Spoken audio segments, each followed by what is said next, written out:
Sorry, it's a couple of minutes late, especially because we got a lot to get to today. So have a couple of guest speakers here with us to answer some questions and make some comments on some big developments. So first and foremost, obviously a huge chapter coming to close with the Palafox, Reimagine Palafox Project. We are still on track for completion, on budget, on schedule. And of course, it's a major infrastructure investment that was long overdue, and certainly we're now more resilient for stormwater, safer for pedestrians, more ADA accessible, all the things we've been talking about since before this project started late last year. So as a thank you to the small businesses, I guess first the news of the week is our intent is to have some fencing has already come down on Palafox Street. That will continue, and as a thank you to the small businesses that have stuck with it and really for the most part have had it seemed, at least anecdotal reports that we've been getting, is that our citizens have responded throughout this and have helped those businesses stay afloat. We want to do a small business ribbon cutting at 3 p.m. this Friday. So we'll do that at the Romana Street intersection. And we mean that in every sense. Ultimately, to allow our small business owners to cut this ribbon, we will do something more official on the America 250 4th of July weekend, the more formal dedication with the plaque and everything else that we would do for a major project or a community center or something like that. But what we wanted to do is the same way we tried to increase awareness throughout this entire project for the sake of our small businesses. We definitely want to make sure that everybody's aware that the street is open and that these businesses get that return for people to be able to come back. So one key note to that, and then I was going to bring Adrian up to add anything, is it will be pedestrians only until May 31st.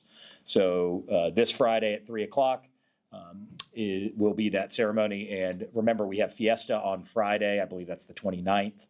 And the reason we're doing that is there is fences moving around. Remember, this project isn't completely over. There's still cross streets, some paving and things like that to take place going east and west. So there's some logistical reasons for that, but also with the openings and closings. And, I think it's an opportunity for people to go out and explore it. So I think it kind of comes at a timely place to allow that. So there still will be fences at Garden and at Main Street that will keep it for pedestrians only, again, until May 31st. So again, and when we have exact details on what day and time for the formal dedication in early July, we will get that to you. So very, very exciting. And I can certainly speak to the fact that as this project has gone on, I do know our residents and our business owners, our property owners down there have been able to see that tangible development and results. And certainly I think it's instilled a lot of confidence in perhaps some folks that weren't very confident coming into this. So I'm certainly proud of that and proud of our team and our contractor, Site Utility, and Wallace and everybody involved, our Public Works team, Adrian as well, to get us here on time, on budget, safer, and more resilient. So very, very good news. And want to bring Adrian up quick to give any other updates and if you have any specific technical questions. Thank you. So as he said, we're winding down those last few days to Sunday, May 24th, which is the incentivized completion date. We're really ramping things up in these last few days. So I'm literally getting probably hour kind of check-ins from the team down there, just seeing where we're at with progress.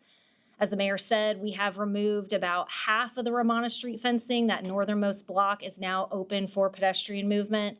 As the fencing moves, it's being transitioned to the east side streets. So we will see fencing on Romana, Intendencia, not government, but Romana, Intendencia, and Zaragoza. Government's going to be done at the very end of the side street work. At least that's the plan as of right now. But we'll focus on the east, and then move to the west, and then do all of government because it's a little bit bigger of a footprint. So as we transition that fencing, we encourage people to come and check it out and see the streetscape. It's a great opportunity to take some photos. We're going to keep transitioning it in the hopes that by the end of today, our goal is to get the entire entire Romana block open. That's obviously subject to some final punch list items. And like the mayor said, we're doing the small business ribbon cutting this Friday. All the businesses have been notified. We're starting to spread the word. We'd love to have a good crowd down there to really acknowledge the businesses who have been living through construction for the last 5 months. So I'm happy to take any questions you might have. Anything on that? On the side street work, will that be going the whole block on either side? Or how will that? Yes, so for Romana, Intendencia, and Zaragoza, they're gonna mill and resurface to the next block, so to Jefferson and to Balin. The intersection area where we've put in brick pavers and some of those aesthetic designs and curb inlets for stormwater, that'll carry kind of around the corner, but then it does taper off, so those improvements don't extend all the way to the next block. Government's a little bit unique in that we will be milling and resurfacing from Palafox, East Government, through the Jefferson Street intersection all the way down to Seville Quarter, because that's how far FP&L went with their utility cuts. So that footprint does extend quite a bit further, and that's why we're saving that for last. So will Government Street be open for traffic?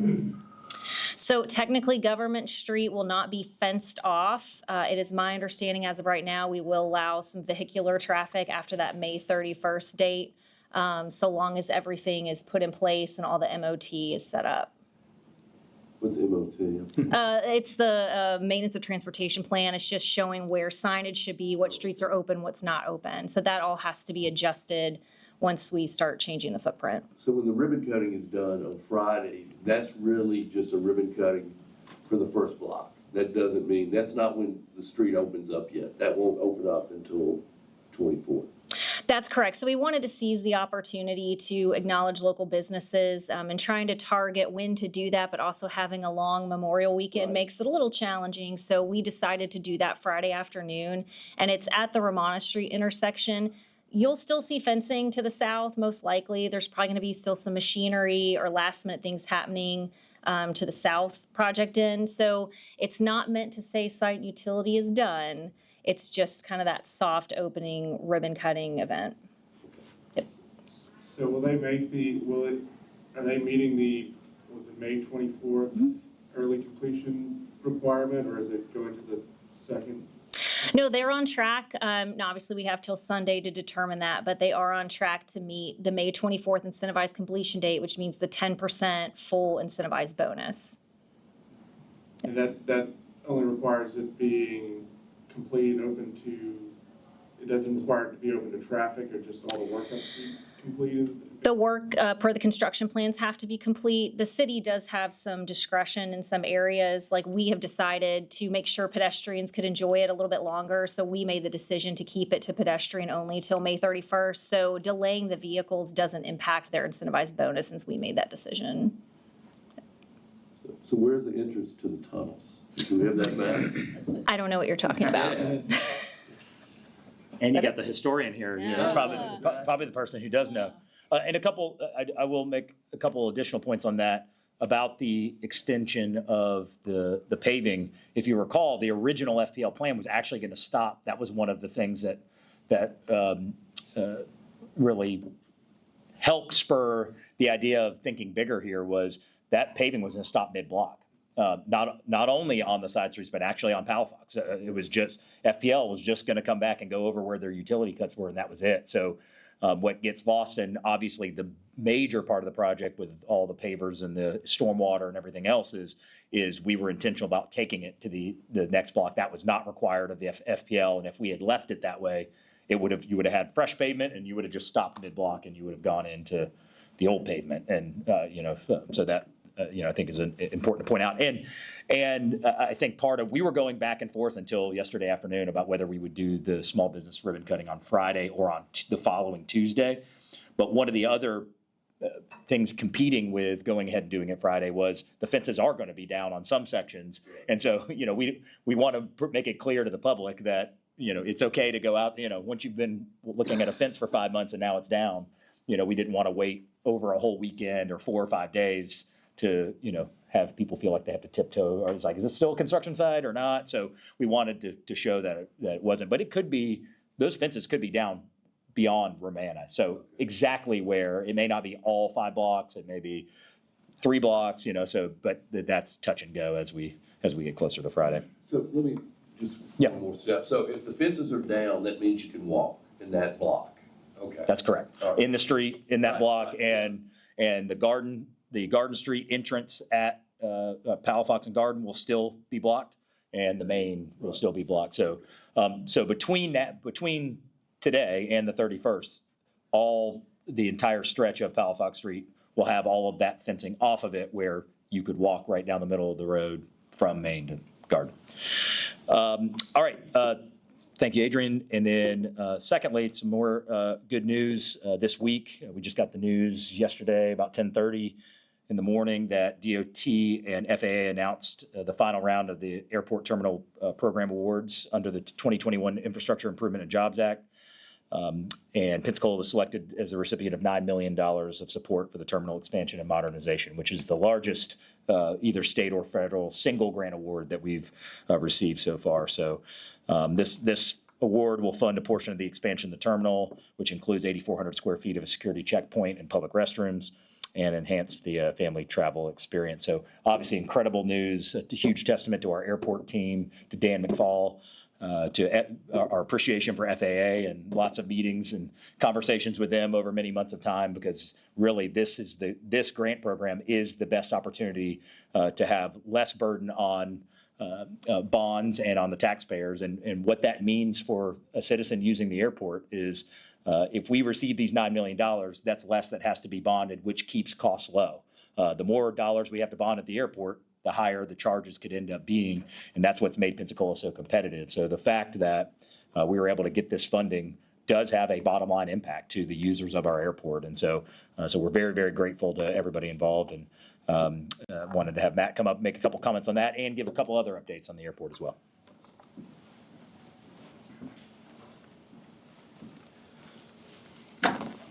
Thank you, Mayor. Great news yesterday, and it's really a testament to the team we have out there. And first, I'd like to give a shout out to our team, our Deputy Director, Roy Remington, and our Financial Director, Ms. Laura Mentler. These are huge efforts. The financial effort alone is a huge effort, not just the construction, but the $9 million is big. So far, we're looking at about $32 million in grants, whether they're from state or federal.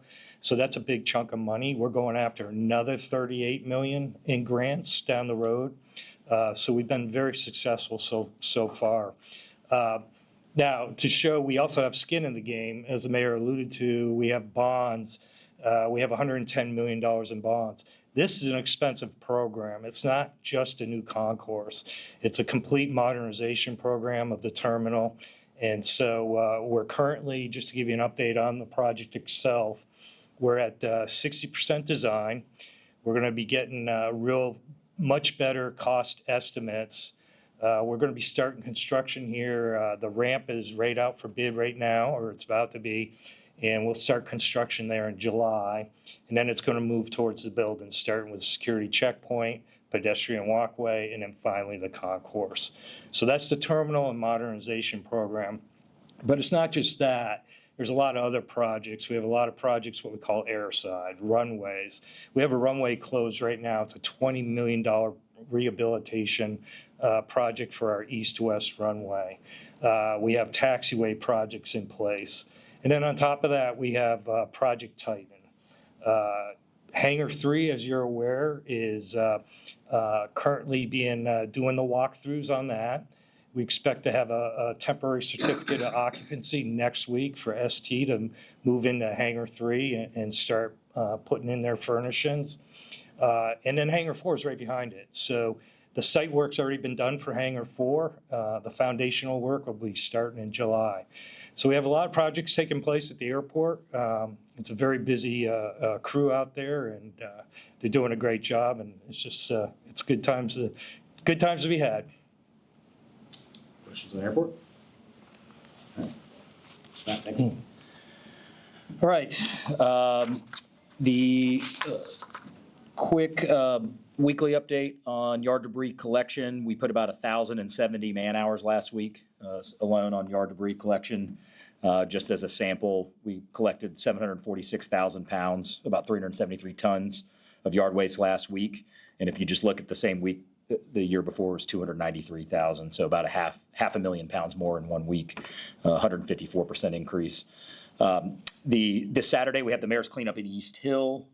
The next Monday, of course, excuse me, is Memorial Day, which will push all collections, including yard waste, back 1 day, as it normally does. So make sure that you know that if you're a Monday pickup, that everything is sliding back a day. It'll be Tuesday, Wednesday, Thursday, Friday. And then worth noting, of course, February through current, I think the last time we gave you this update, we were at 9 million pounds of yard debris. We're at 9.7 million pounds, 9,777,592. And again, for the same period 2 years ago was 6.1. So we'll be over the 10 million mark before May. And once we get that all picked up, we'll figure out how to start slowing down 50% increases in 2 years on the yard waste side.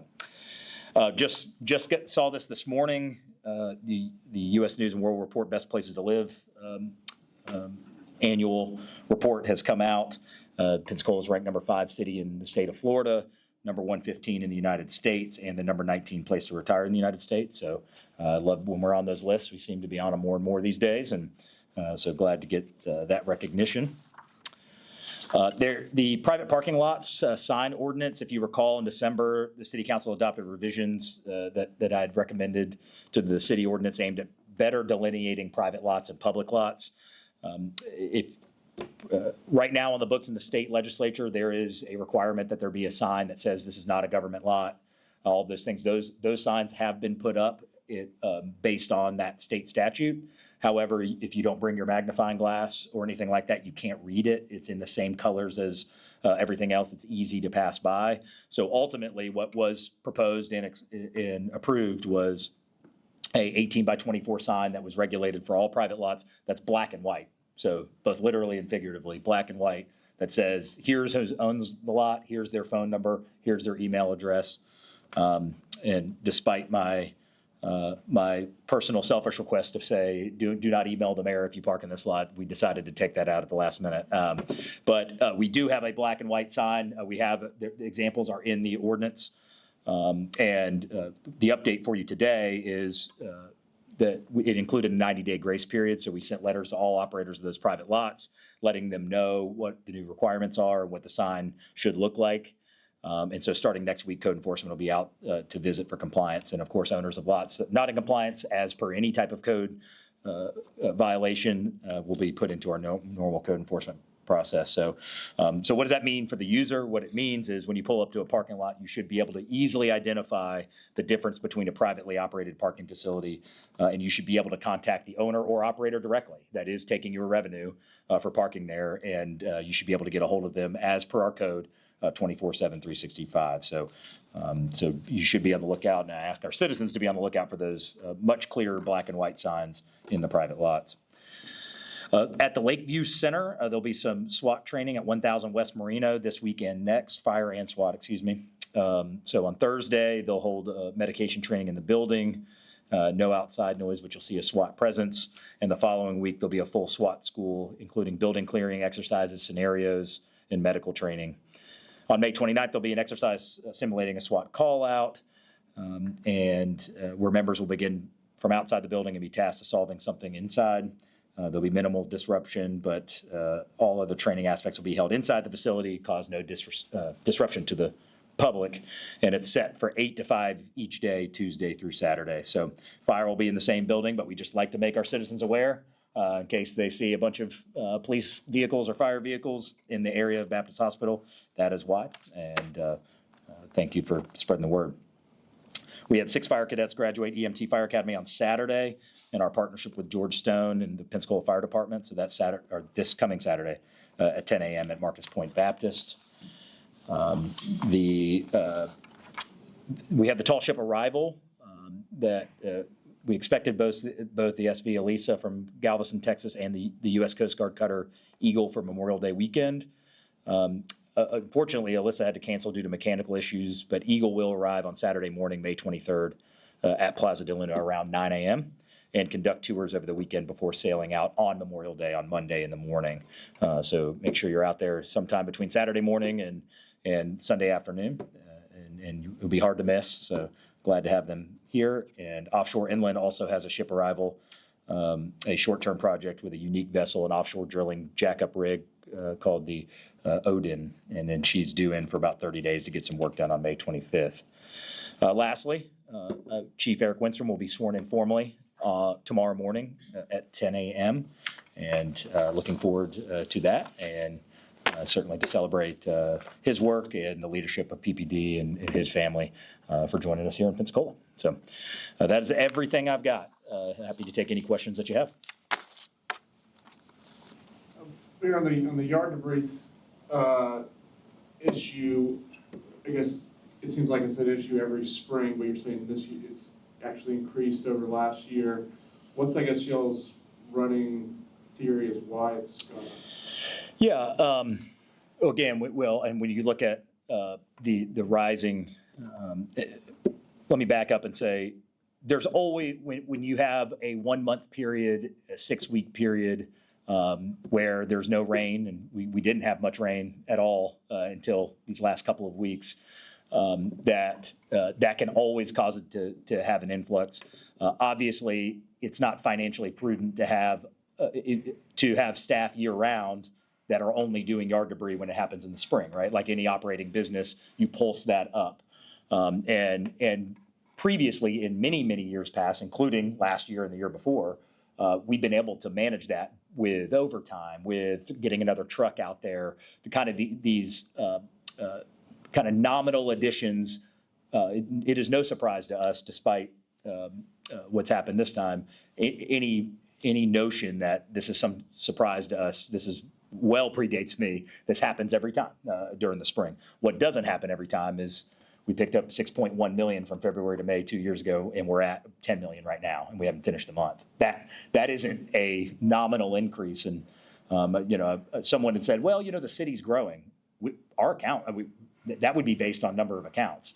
Our accounts are not growing at 50% over 24 months, which is what we're at, or we're going to probably be over 50% of an increase over those 2 years. So it's absolutely foreseen that things happen and things increase during this time of year. That has been a tradition of expecting that and having to put out additional resources. It would be unfair to our sanitation department to say that to go from 6 million in 2024 to over 10 million, maybe 11 million in 2026 is somehow a foreseen instance that we could have predicted. So to your question, I think there's lots of weather and clean weather for multiple weekends in a row can always be a factor, but that's happened before as well. But I would say when we're talking to the guys on the trucks and on the guys on the ground, what we're seeing is we are seeing commercial companies, landscaping companies, which is against our code, leaving things out on the curb. So they're cutting entire yards, palm trees, tree limbs, all of those things, and they're leaving them out front. It is clear in our code that is not allowed. And like we always are, listen, I think the city residence requirement is a 6x6, and there's language in there about things being bagged. Well, over many years of time, well before this administration, before Mayor Robinson, probably before Mayor Hayward, there's been a kind of loose nature. No one's getting their measuring tape out and saying, well, this is 6 foot 3 inches, we're not going to pick it up. Or that we're going to charge you, which by the letter of the law, you could charge $15 for a larger pickup or a special pickup. We don't want to do that. It's part of the service that we provide. But I will say, when we see a perfectly manicured pile of hundreds of palm fronds in front of a resident's house, we know what's happening. And so to see this type of violently increase of volume over 2 years of time, that is not because Mother Nature's growing more limbs or plants than 2 years ago, that there's an outside factor, and that's what we're seeing on the ground. So, but as I mentioned to you before, if I'm a resident, I don't really care about that right now. I want it picked up, and I don't want to hear the mayor say why, but we will address that.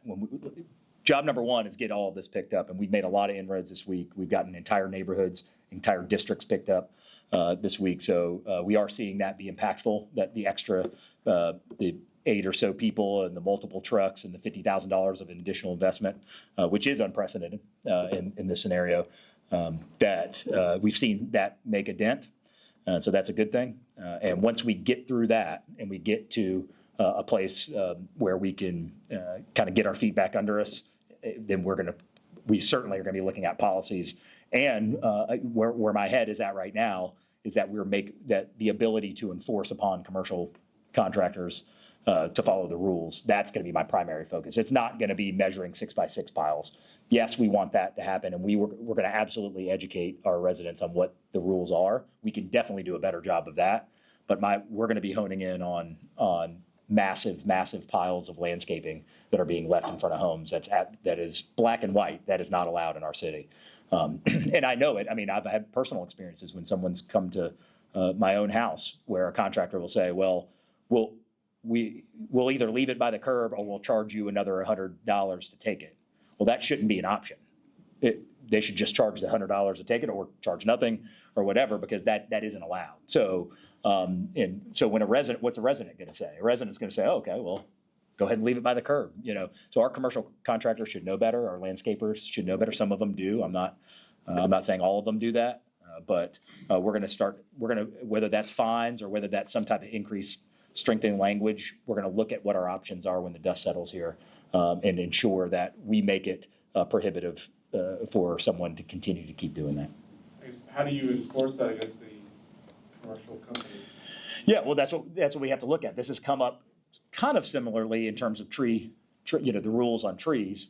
For example, remember, it's very similar situation, which is commercial companies that cut down trees who should know the rules, really even better than a resident should know, are coming in and saying, yeah, no problem, don't get a permit. Well, who's left holding the bag? It's the resident.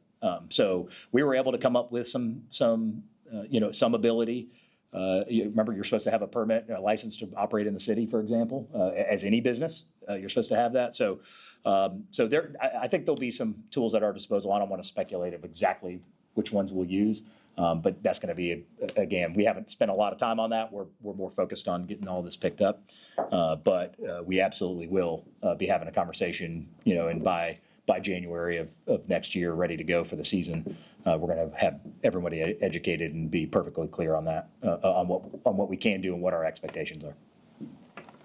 Mayor, with the closure of the Fricker Center for renovations and summer programming moving to Woodland Heights, it seems like it's created a bit of a distance for students or kids who might, walk or ride bikes to those centers. Is that something that the city took into consideration? Yes, it did. Actually, if Amy Miller wants to come up and give an update from Parks and Rec, she can tell you where we're at with that. Excuse me. Hi, good morning. Amy Miller, Deputy City Administrator. Yes, we did take that into consideration. So the kids that typically attend summer camp at Fricker Center were given the option to enroll at the other 3 sites, Gull Point, Woodland, and Cobb. As those families enrolled for those alternate sites, they were asked if they had transportation or if they needed transportation. So those children who do not have transportation to the alternate site will be provided transportation to and from the alternate site on a daily basis. Okay, because over at Woodland Heights, they said that they were full and suggested that the Cobb Center would be a better alternative, but that is an option, you're saying? That is an option, and what we did typically we only allow 65 kids at each of the centers during the summer. We expanded that to 80. To allow those other 3 centers to absorb the influx from Fricker. And with the money that was allocated for the programs at Fricker, did you all consider maybe using some of that for ECAT or paratransit to move the kids around this summer? We have transportation that we own, that the city owns. We have buses. But if we do have a shortfall, we have great relationships with ECAT, and they have those mini buses. And so we flex and use those frequently when we have a shortage or when we have special field trips and outings for the kids. We will often partner with ECAT for that. But no transportation set up to just get them around day to day to these different centers? Each day, the kids that need to be provided transportation will be taken to and from their alternate site. Yes, ma'am. Appreciate the question, because that's how the Facebook rumors start. So I appreciate getting a chance to clarify that. Mayor, the county commissioners are going to be taking up the Children's Trust this Thursday, actually. Would you characterize the city's relationship now with the trust? There's been some big movements with the tax issue and you're one of their big vendors Yeah. of services. Yeah, I mean, just my opinion of the trust, or, no, it's fine. In terms of benefiting the citizens of the kids of the city. Yeah. Yeah, listen, I think it was a unique situation trying to work through all of those details. But, at the end of the day, as you've seen with our own efforts, which now will be in partnership with some of those CRA dollars, is we've got to get off the sideline as a community and not expect that just the school district's going to figure out, or that people out of the goodness of their heart with no additional funding are going to figure it out. And it doesn't really matter what I think. 61% of our Escambia County residents, not that long ago, agreed with that notion. Not 51-49, 61-39 agreed. Why I certainly am not in agreement of why you would take up something that the citizens have already voted on.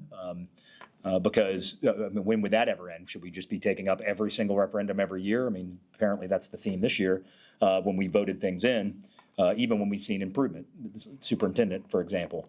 So we brag about improvement under a previous form, and we're changing it. I'm just more of a data guy and trying to listen to what the voters had already said. I certainly support the efforts. Obviously, we had things to work through, just as they had to with the county. But I can certainly tell you that those dollars are going to go to make quality of life for children in this city better. And I can't speak to what they want to emphasize or what the board wants to do with that. But at the end of the day, I think about it as the voters were asked about this. They overwhelmingly supported it. That I believe it sunsets in 2030. And I would think then that would be a pertinent conversation, is what has been accomplished? Has it been worthwhile? Is this something that we should continue to do, and allow the voters to decide if they think that it's been valuable? So that's my position on it now. And certainly I hope to continue to work with the trust moving forward in any way that we can. And I know we've got a lot in front of us from a child care standpoint and other things. As a matter of fact, interesting to tie those two questions together. We've even talked about, with some of those K through 12 dollars that we receive from the trust, being able to have transportation for K through 12 for that after school. That's an expensive item that might be something that we would be able to use as those things need to get replaced, to have an ADA accessible bus for kids to be able to move between ECT programs at our after schools, things like that. Those are getting older and those need to be replaced. So that those dollars can certainly be, I can speak for the city efforts and say that we feel like it'll be worthwhile, and that we'll be able to make a real positive step in quality of life for kids here. Mayor, one other question. Yes, sir.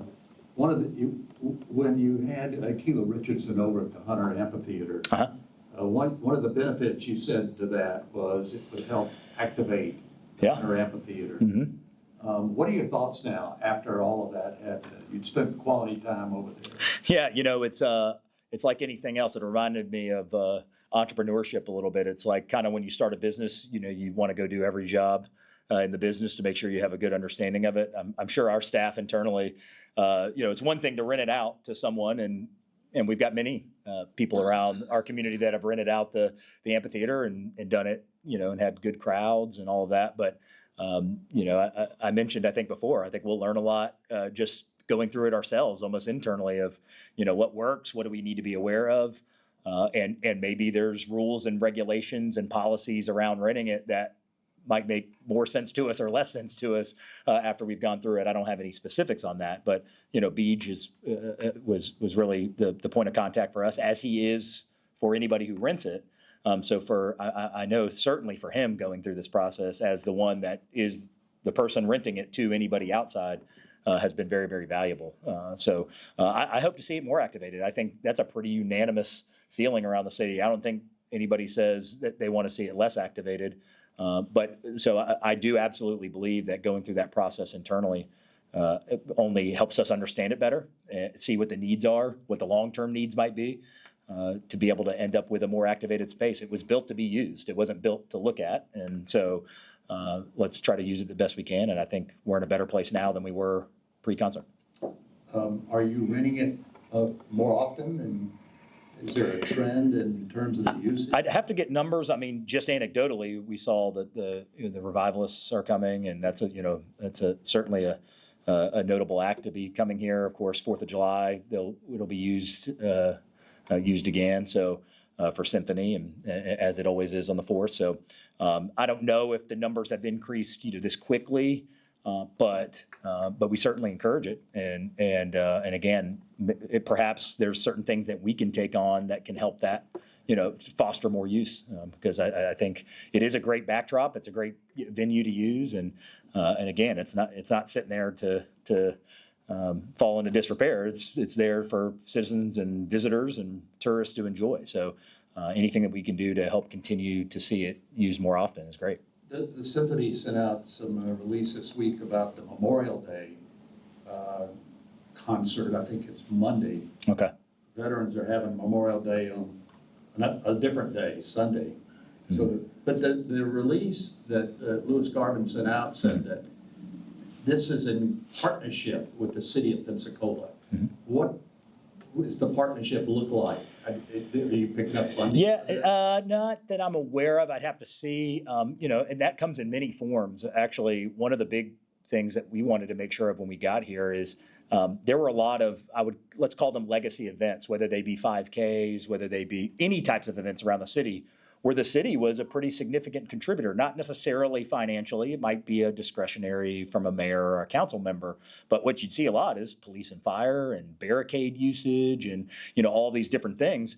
And all we, kind of politely asked those folks to say is, hey, it would be nice to let the citizens and tourists know that, the same way that if, a private business or a Navy Federal or a Baptist hospital gives you something, make sure that our citizens know that the city believes in this event too and is recognized. So I don't know specifically what that is. There hasn't been a cash financial request that I'm aware of, but my guess would be the partnership could be, some help with the event fee and or some bandwidth or help with infrastructure would be my general guess to that. Who collects parking for events like that? I'd have to look at that. I think it all depends on the event. I'm not aware of any. This is all. I'm certainly talking out of turn that Beach Davis would be able to speak more technically to, but I'm not aware of amphitheater only uses where there's a big conversation on parking. I'm not saying it hasn't happened, but obviously with the Wahoos, that's a different arrangement. That's more in the lease and predictable. So I'd have to get Beach with you on, what percentage of them ask for the parking or to charge for parking and where that goes, all those types of things. I'd have to get them to dig into that for you. It just appeared that the words partnership with the city goes toward this better activation mantra that you use. Yeah. We're looking for more to go on over there. For sure. And again, whether we're actual partners in it logistically or if someone puts it on their own, I think that we should want that. It just adds to quality of life. It's kind of this renaissance of downtown. This last 15 years spurred a lot by that stadium, seeing what we're seeing now, and now Palafox and Jefferson was redone previously, and Southtown coming in, more residences, more hotels coming in town. We want fun things to do, and man, it's changed a lot since I was growing up here. I mean, when you look at the list of every weekend, I was driving around this past weekend, and I'm thinking, is this arts festival or is this seafood festival? And that huge what is it? I'll get the term wrong, pickles and wings or whatever the festival was on Saturday. I mean, man, you couldn't move down there, and that's a great thing. I mean, that's what vibrant downtowns are for, is to create quality experiences for families and make it more attractive for people to come bring their dollars from other cities and spend them here. So I love seeing a busy, bustling downtown, and man, I know that lots of people in this room could speak to it. That is foreign to where we were when I left high school here, or I mean even I tell that story all the time. When I was working at the News Journal and in 2009, 2010, we'd leave the old where Southtown was. That was where the office was. And I remember it was a monumental occasion when we had a second restaurant on Palafox Street. New York Nick was there before everybody. And then when Hop Jacks came in, I mean, I thought we were New York City. I mean, we had two full-blown restaurants on our street downtown, and that wasn't 30 years ago. That was, 15, 16, 17 years ago. So we've come a long way. Anything else? All right. Thanks, guys.